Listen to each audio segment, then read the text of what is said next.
இந்த நடுவில் அந்த விதைப்பதியை ஒரு ஸ்பூன் சுரண்டி எடுத்துடலாம்.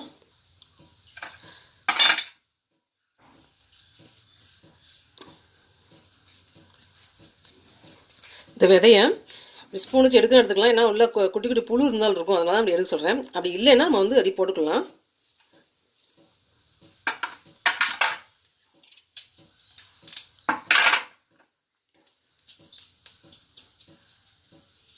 நம்ம கடையில் அத்தி பழமாக வாங்கி சாப்பிடும்போது உள்ள விதைலாம் இருக்க தான் செய்யும்.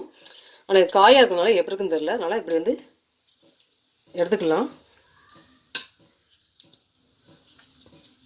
இப்படியே ஒவ்வொரு காயையும் வெட்டி வெட்டி சுத்தப்படுத்திக்கணும். அதுக்கப்புறம் பொடியாக கட் பண்ணிக்கலாம்.